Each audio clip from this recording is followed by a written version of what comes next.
So what we're going to cover this afternoon, I'm basically going to give you a bit of an overview, first of all, of Bathurst water supply and why we need to be thinking about water conservation. We'll then go into the meaty part of the presentation, which is the whole purpose of this early learning water education program. We'll look at the structure and format of the resource and also give you some tips on how to navigate and make the most of the resource as well. We'll explain how the modules have been put together for flexible delivery and also to promote integrated learning. We'll then also briefly look at behaviour change and how this resource will help to promote sustainable water use and consumption within your centres.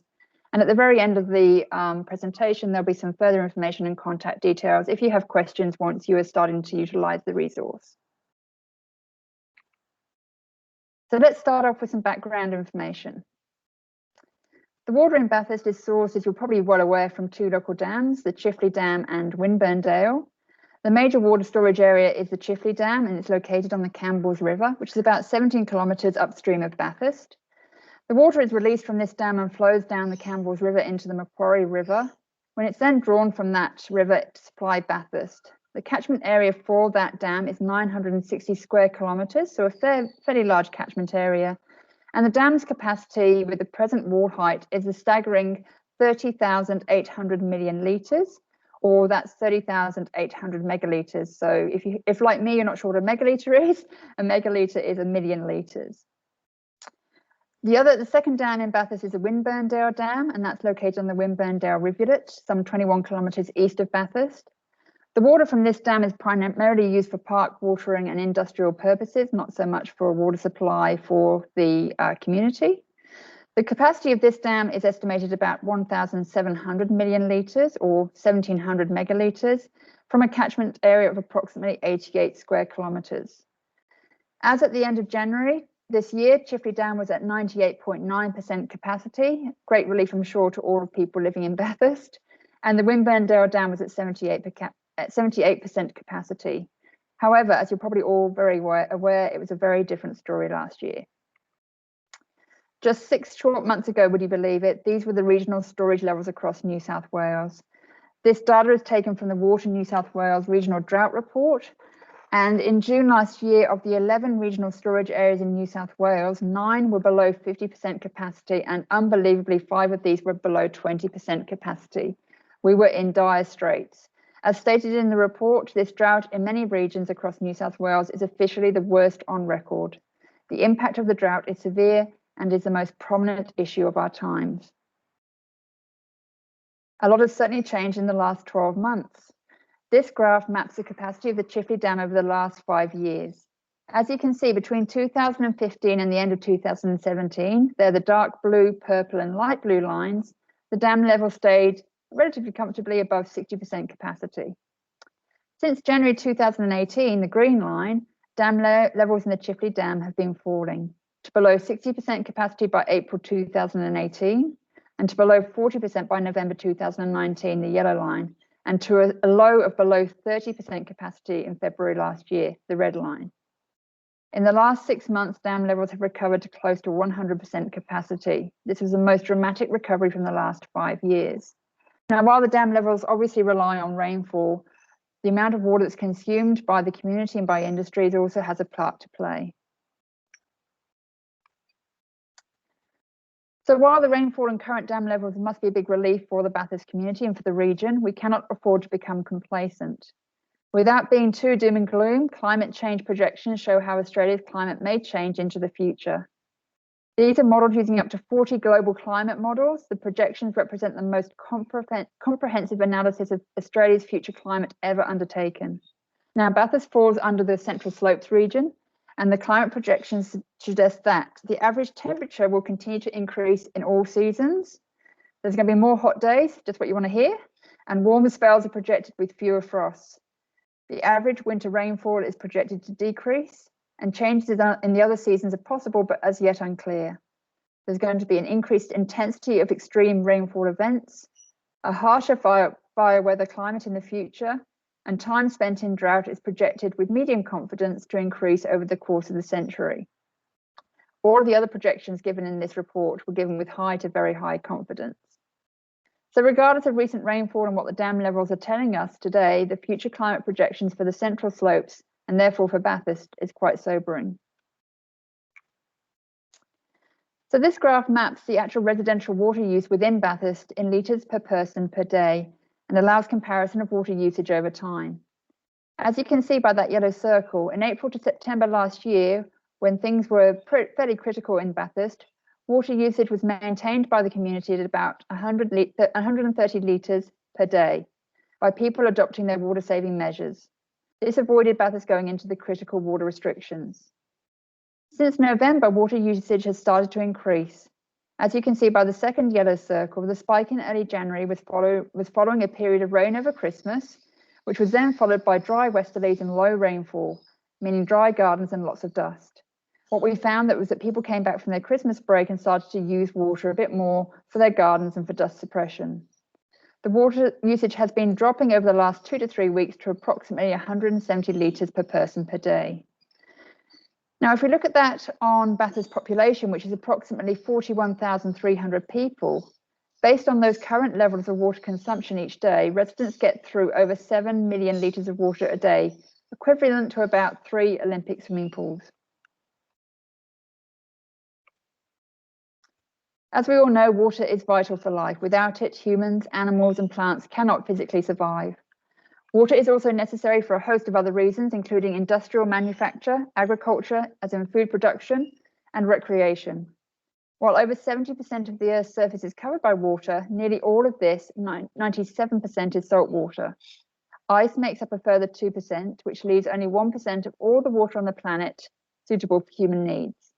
If we look at our residential water use on average, most of our water is used outdoors, 40%, and then, which is probably not surprising, the shower takes up the next highest percentage at 20%, laundry, toilet, and kitchen make up the remaining highest water usages within our homes. It is for these reasons that, as a community, Bathurst residents are being encouraged to continue their water saving measures and water conservation behaviours. Water customers, businesses and residents remain under level 3 high water restrictions, but some exemptions are available. While water restrictions are unlikely to last forever, future climate projections that I've just explained to you demonstrate why water conservation needs to continue, regardless of whether water restrictions are in place or not. And so what those introductory slides have done is provided some context for why Bathurst Regional Council decided to develop a water education resource for the early learning sector. Its purpose is multifaceted. For young learners, the resource is to introduce the concept of water conservation, to build awareness and understanding, and encourage and reinforce water-wise actions and behaviours, regardless of dam levels, that then become second nature, whether at the centre, at home, or in the community. For early years educators, the resource is to provide a fully integrated, comprehensive, and innovative approach to education that covers many aspects of water education. By specifically targeting young learners, the resource provides opportunities for intentional teaching combined with play-based learning to bring about positive behaviour change. This online resource is freely available for use by early childhood educators in the Bathurst region and beyond, and is targeted primarily towards children in the pre-kindy age group, around the 3.5 to 4 to 5-year-olds. So what was our approach to the development of this resource? And by the way, if you have any questions at this stage, please get them ready. We'll have a quick question break shortly. So this innovative education program was made possible by the expertise, creativity, and collaborative effort of a number of professionals, many of whom are based in the Bathurst region. The content for the early learning water education program was developed by Envirocom. I work for Envirocom Australia, and we are the education partners for Bathurst Regional Council. I'm actually a qualified teacher and I've worked very closely in the early learning years sector as well. We're experienced in developing and delivering educational resources and programs and are familiar with the outcomes in the early years learning framework and the national quality standards. Bathurst Regional Council will continue to add to the program content over time as we go on. Okay, does anyone have any questions at this point? We've had a couple of other people join us, so welcome. If you have any questions, please don't hesitate to either unmute your microphone or video or just pop it into the chat. With that chat function, it's the little icon at the top of your screen next to the people icon, second one in. I've obviously overwhelmed you already. There's plenty of time for questions, so no problems at all. Just don't hesitate to ask anything if you want to. All right, in that case, we might get on to the resource itself. So let's talk now about how you actually navigate your way through this education resource. So most importantly, how do you actually get to it? So the resource is available via the Bathurst Regional Council website. You can actually access it through a number of different options. So you can either click on the homepage banner. There you can see the Early Learning Water Education Programme as a key banner on the website currently. Alternatively, you can also click on the quick links, which is there available via the homepage. There's also the option to do a smart search. So you can just put in Early Learning Water Education, and that's also on the homepage of the council website.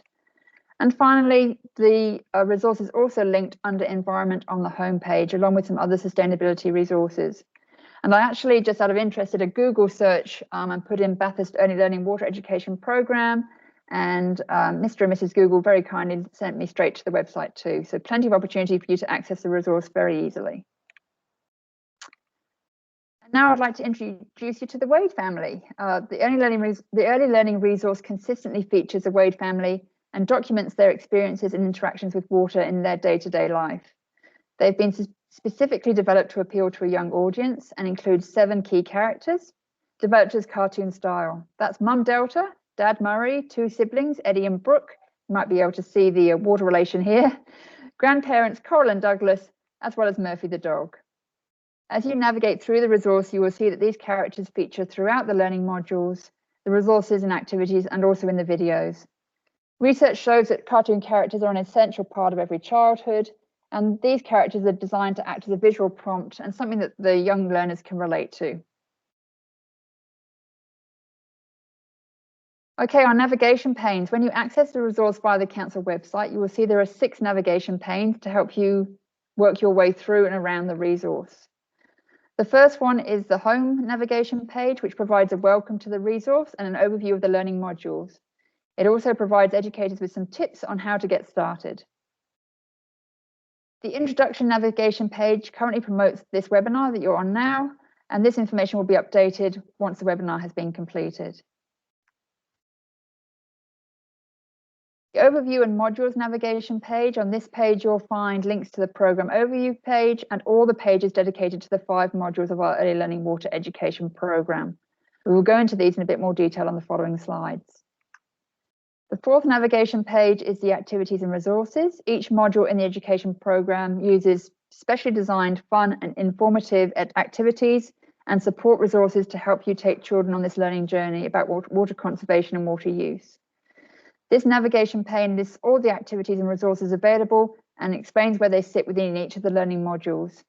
It also provides links to all the activity sheets and supporting resources as well.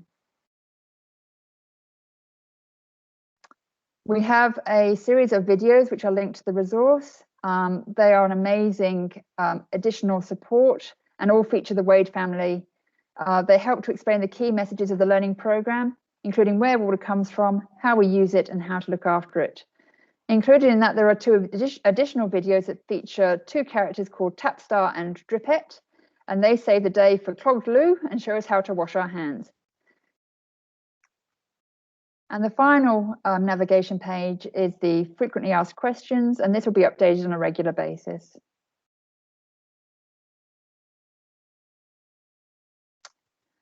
There are 5 learning modules that cover key aspects of water education, including where water comes from, the importance of water as a resource, how we use water, and why we need to conserve water. A brief overview of each of these modules is as follows, and we'll go into that in a bit more detail shortly. So Module 1 looks at the water cycle and has a number of key learning opportunities. This includes what is a water cycle and how does it rain, what are clouds made from, and where does the rain go. Module 2 is all about how we use water. And so for our young learners, it's talking about water in our world and where do we find water in nature, how do we use water at home and in our environment, and how do we use water at work. Module 3 looks at water specifically in Bathurst. It introduces our dams and why the dams are so important. It looks at the journey of water from dam to tap and also explains why do water levels in the dam change.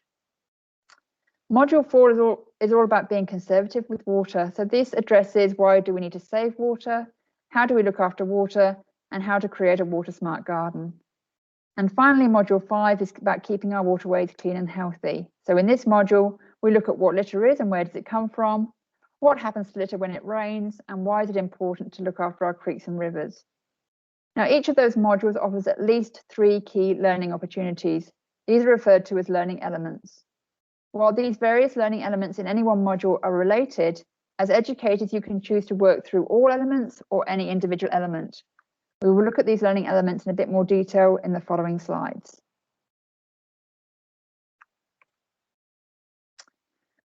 So our learning module structure, each module is presented in the same way as a complete teaching package for educators. It starts off at the beginning of each module with a module overview, which is a quick glance summary of what is covered in each of the modules. We also then look at some of the early years learning framework alignment.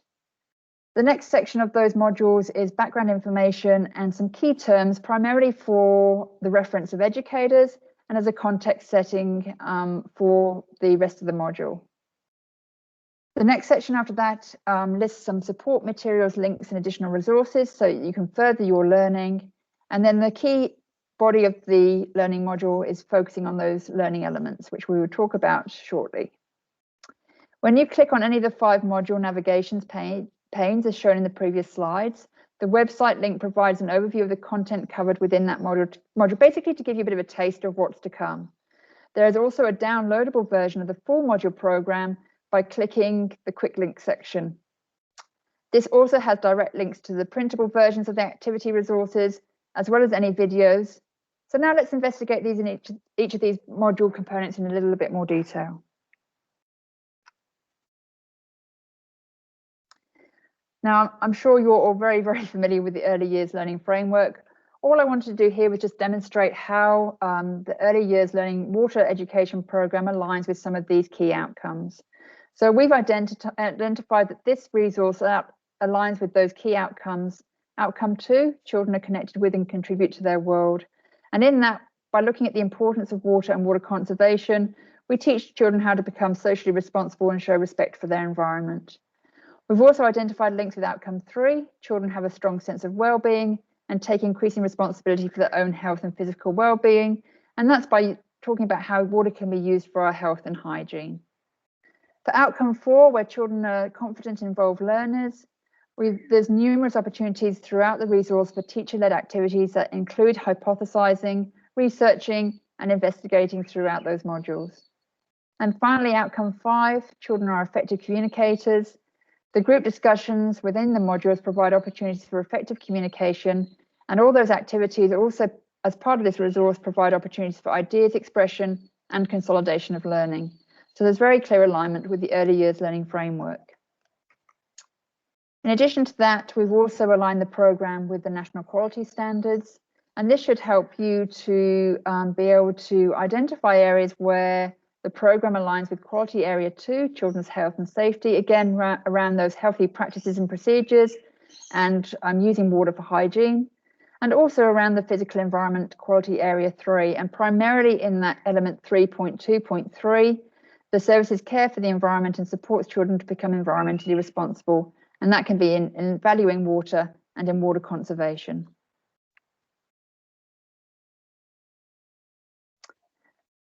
The next part of those modules is looking at the key terms and the background information. So these provide the contextual information for educators, acting as a bit of an introduction to the learning module topics.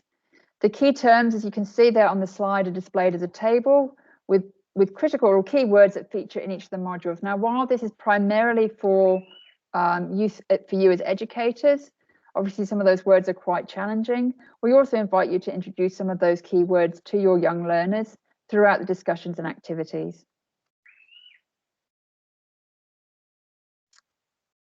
So what is a learning element? I've talked about these learning elements a little bit, so let's break these down a bit further for you. So each of the 5 modules includes at least 3 learning elements. As I've mentioned earlier, you can do as many or as few as you like. Each learning element has different components, an opportunity for group discussion, some teacher-led learning opportunities, and then some activities to support and consolidate that learning. Each of those learning elements are themed to complement the main module heading. There's also the chance for reflection and extension through those suggested supporting materials and links for further learning. So let me give you an example.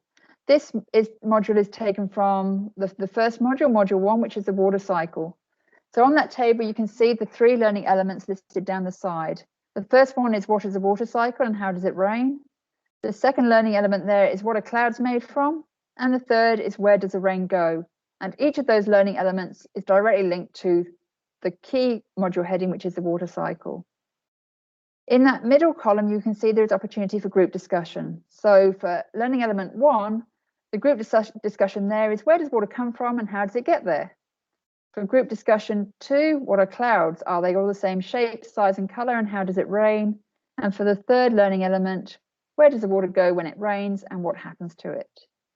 And then to support those group discussions, that's then got a complementary activity. So for number 1, we've invited you to do water cycle role playing, using musical instruments and movement, and also to complete the water cycle activity sheet.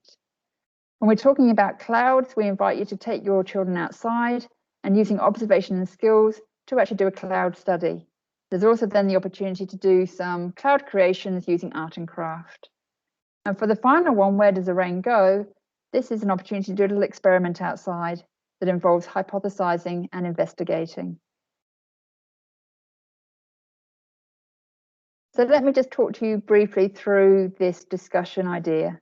The group discussion is an opportunity for you as educators to introduce the topic and test the children's awareness, understanding and prior knowledge of the topic, and encourage them to ask questions and make observations or share experiences based on an event in the past. For example, this is a group discussion from module 1, the water cycle, on clouds. So what we've said here is we've asked you as educators to maybe have the children on a mat in front of you and ask them to think about what are clouds, whether they think they are all the same shape, size and color, and see if they actually know how it rains. So there we've got a few suggestions of some discussion points that you can have with your children. They could describe the colors of the clouds, what shapes they are, and when and where do they see them. You can ask them if they know what clouds are made from, and if the clouds change or if they are always the same, and do they see more or less clouds on different days and at different times of year. We can then remind the children about the role of clouds as part of the water cycle, which is part of the discussion in learning element 1 of the same module. Once you've had that discussion, you can then consolidate that learning by undertaking an activity. So in this instance, we're inviting you to take the children outside, find a shaded area where they can see the sky and the clouds, and if room allows, get them all to lie down and study the clouds. I remember doing this when I was a young child. I still do it to this day, actually, seeing if I can find shapes and animals in the clouds. So you can ask them to describe what sizes and shapes they can see, what colours the clouds are, and whether the clouds appear to be moving or staying still.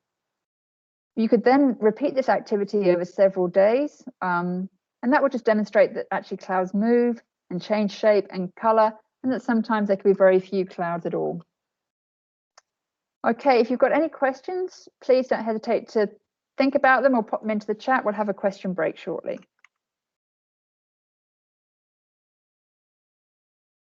And so for this particular learning element, there's also then a final activity, which we're inviting you to then consolidate all of that learning from the group discussion, from your clouds observation, by doing an art and craft activity.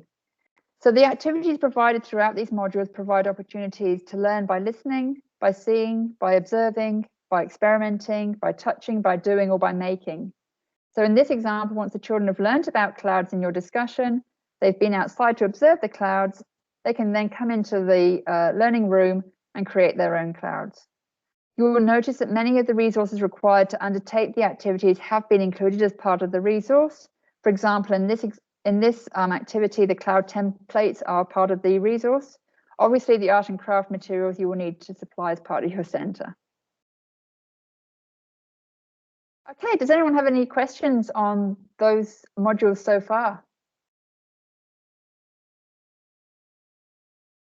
I realise there's quite a lot to take in, so if you don't have any questions at this stage, but you have a question after the webinar, please don't hesitate to either contact myself or Alison.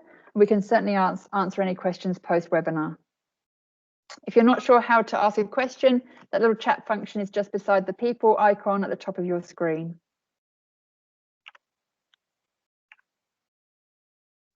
Okay. No questions at this stage, so we shall carry on.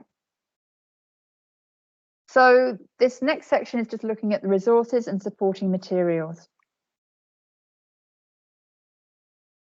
Many of the resources needed to complete the activities are available on the website by clicking on the Activities and Resources navigation pane. That's a little picture of the watering can that you can see in your screen.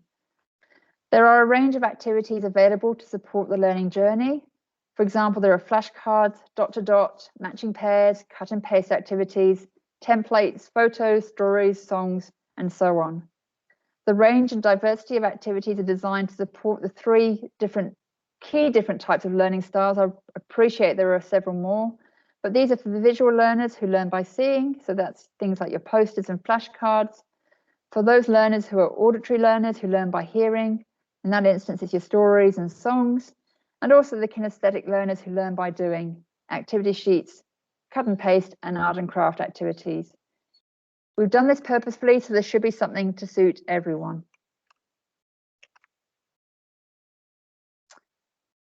In addition to the activities, there are also some 5 videos featuring the Wade family to complement the theme from each of the learning modules. These videos are absolutely fabulous and have been produced by the Eton Gorge Theatre Company and developed specifically to appeal to a young audience. So in support of Module 1, the water cycle, in this video we meet Eddie, Brooke and their grandpa Douglas and learn where water comes from and goes to. For Module 2, the video, we use how do we use water. Eddie and Brooke follow their mum Delta to see how water is used inside and outside the house. In Module 3 video, Water in Bathurst, Eddie and Brooke listen to their dad Murray to learn about Bathurst water supply and the Chifley Dam. In Module 4, Being Conservative with Water, Eddie and Brooke learn about water smart plants and how to save water and this is done by learning about from their grandma Coral, and that's a little picture you can see on the slide there. And finally, for Module 5, the video is all about keeping our waterways clean and healthy, and Eddie and Brooke learn about water filtration and litter from their mum Delta. There are also 2 bonus videos, the first featuring the characters Tapstar and Drippette, who save the day when Lou gets clogged, and the second where Tapstar and Drippette demonstrate saving water when we wash our hands. And actually these 2 videos will be suitable for all age groups within your centres. What you will notice is that the Wade family characters feature in all the videos too. So again, just for that consistency, the characters that are throughout the resource, the cartoon characters are replicated in the actual characters on the videos. Been a really fabulous effort from the theatre company. Even the dog Murphy, I find, is a very, very similar likeness.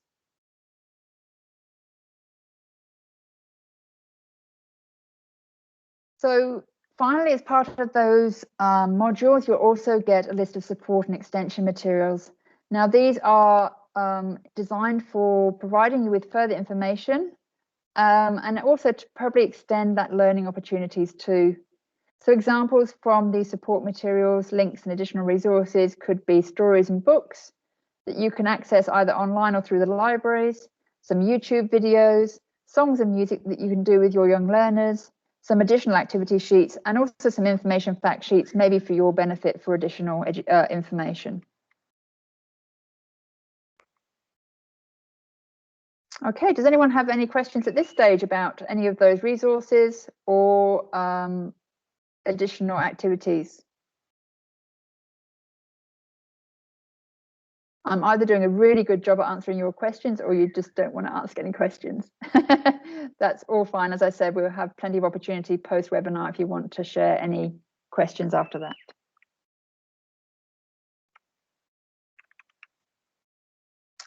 Okay, so finally, let's just talk about how the resource can encourage positive behaviour change.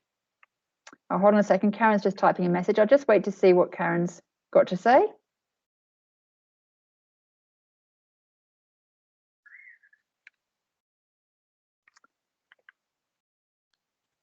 Oh, Karen's asked if we can use the activity sheets by themselves. Absolutely. So the whole purpose of this, and we'll just talk about this now actually, is that the resource is being designed for flexible delivery. So any element of the program, whether it's the learning modules, whether it's the videos, whether it's the fact sheets, you can take any of those as individual elements, or you can do them as part of a complete program. So as it says in this slide, it can be delivered at the program can be delivered as a whole in its entirety. Any of the 5 modules can be delivered as discrete elements. So if you want, for example, to talk about water conservation, you might choose to focus on module 3. The individual learning elements and activities can be utilised as independent units to support and complement an existing programme that you're working on. The programme also allows educators to engage the children in a number of different learning experiences to accommodate a range of learning styles. So throughout those modules, you'll find there is opportunity for teacher-led activities, model play, open-ended play, experiential learning, and also decision making. So very flexible delivery. You can choose to utilise the resource however best fits your needs.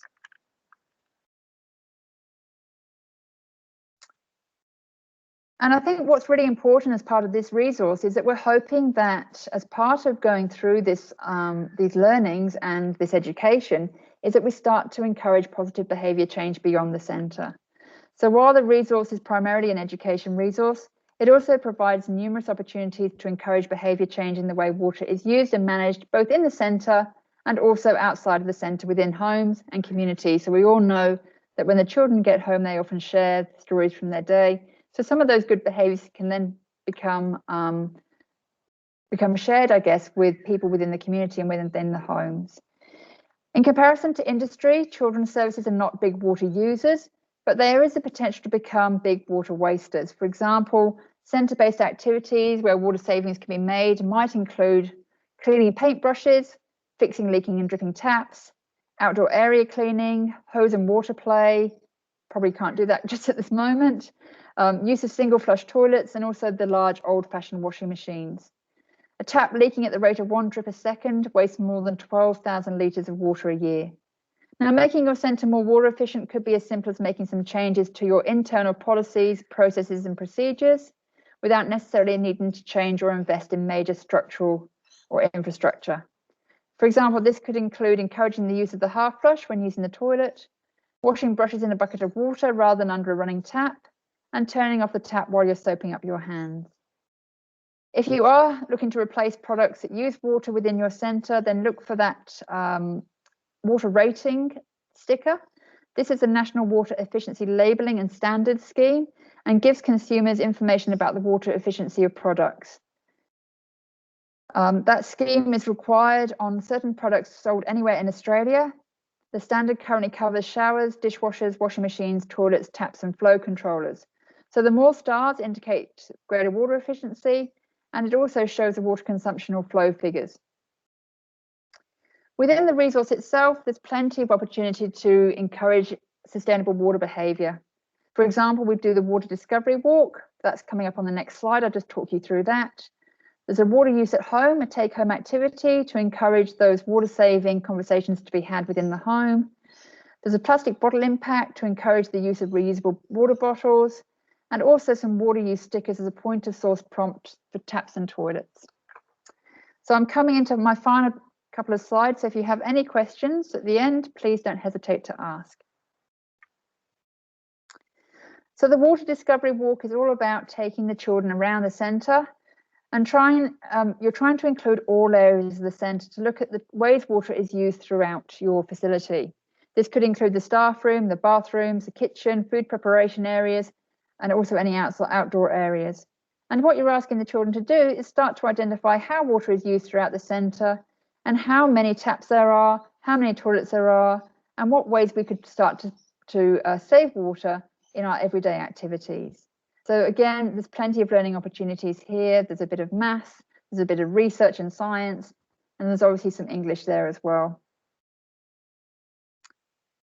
And finally, these water source prompts have been so effective. So these are examples from Scallywags Long Daycare Centre and Preschool. So they were created, as you can see, the artwork was created by the children. And these were then printed onto decals and placed around all the taps and toilets around the centre.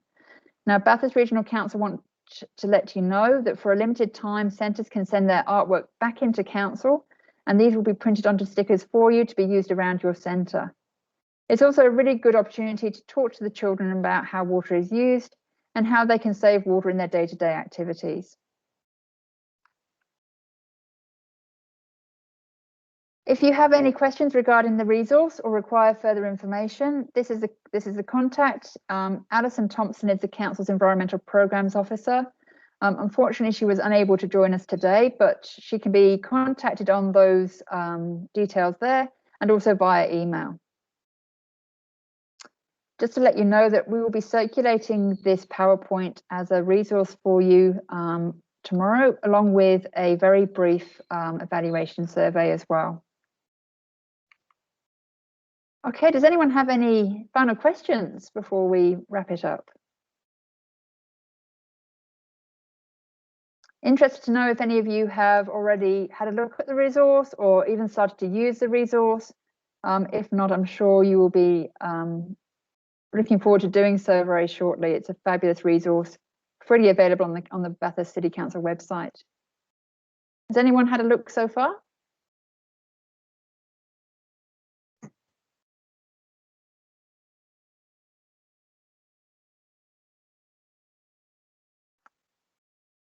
Maybe not yet. That's all good. So tomorrow we will provide, as I said, we'll provide the PowerPoint. I'll provide links to the resource on the council website. I'll provide Alison's contact details again.